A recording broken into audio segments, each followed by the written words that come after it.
National medical కౌన్సిల్కి ఇప్పుడు అధికారం ఉంది, రాష్ట్ర ప్రభుత్వానికి అధికారం లేదు అన్నటువంటి విషయాన్ని నా దృష్టికి తీసుకురావడం జరిగింది. ఈ సందర్భంగా నేను ఒక్కటే చెప్తా ఉన్నాను.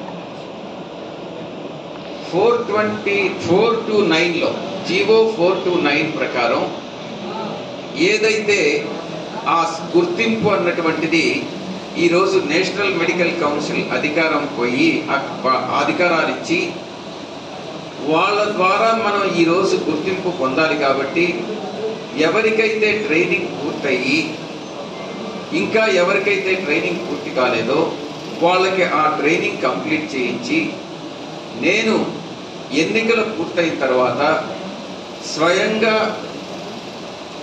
యూనియన్ అంటే కేంద్ర ఆరోగ్య శాఖ మంత్రి గారితో మాట్లాడి ఈ సమస్యని నేను తప్పకుండా పరిష్కరిస్తానని చెప్తున్నాను.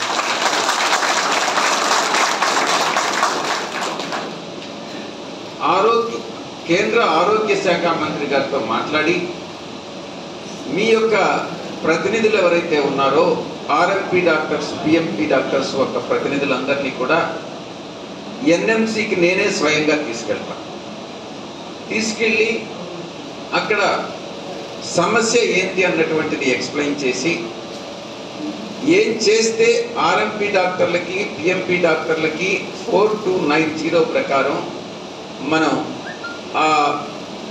వాళ్ళకి లాభదాయకంగా ఉంటుందో అది చేస్తానో నేను మీకు సభాముఖంగా తెలియజేస్తాను.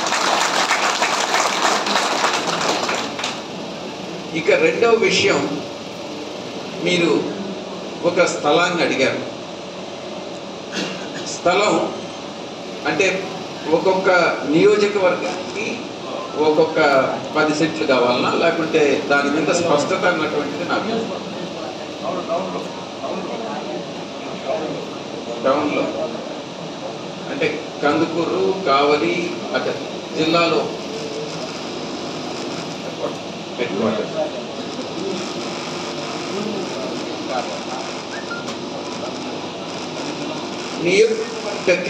కేంద్ర కార్యాలయంలో అంటే మనకు నెల్లూరు పార్లమెంటు పరిధిలో 7 నియోజకవర్గాలు ఉన్నాయి.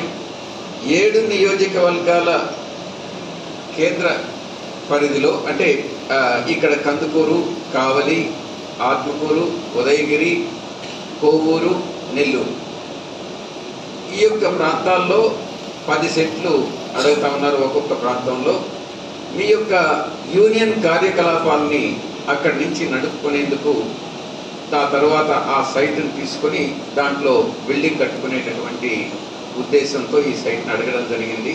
తప్పకుండా ముఖ్యమంత్రి గారిని ఒప్పించి ఇది నేను మీ యొక్క ఆశ నెరవేరుస్తాను. మీకు ఇంకేదైనా సమస్యలు ఉన్నట్లయితే ఆ సమస్యల్ని నా దృష్టికి కానీ నాకు కానీ మధుసూదన్ యాదవ్ గారి దృష్టికి తీసుకొచ్చినట్లయితే తప్పకుండా మీ సమస్యలను పరిష్కరించుకునే దానికి. ఎందుకనంటే మేము ప్రజాప్రతినిధులుగా మీ యొక్క సమస్యలను పరిష్కరించేదానికే మేము ఉన్నాం. మీ సమస్యలను పరిష్కరించలేనట్లయితే ప్రజాప్రతినిధులుగా కొనసాగడం అన్నటువంటిది దండగా అన్నటువంటిది నా అభిప్రాయం. కాబట్టి మీ సమస్య మా సమస్యగా భావించి మీ సమస్యల్ని చట్ట పరిధిలో మనం ఏం చేయగలమో అది తప్పకుండా 100% చేస్తామనని మీ అందరికీ కూడా సభాముఖంగా తెలియజేసుకుంటూ, ఎప్పుడైనా కూడా ఈ ఎలక్షన్ ఇదేదో మనం ఎన్నికల కోసం వచ్చా, ఎన్నికల ప్రచారంలో భాగంగా మీ యొక్క ఓట్లను తీసుకునేదానికి, మిమ్మల్ని కన్విన్స్ చేసి ఓట్లు సంపాదించేదానికి కాదు. ఎల్లవేళలా మీతో పాటు మీ సమస్యలను పరిష్కరించేదానికి ఎప్పుడైనా కూడా మేమిద్దరం కూడా కందుకూరు నియోజకవర్గానికి నుంచి, నేను నెల్లూరు పార్లమెంట్ నుంచి మీ వైపు ఉంటామని తెలియజేసుకుంటూ సెలవు తీసుకుంటాను.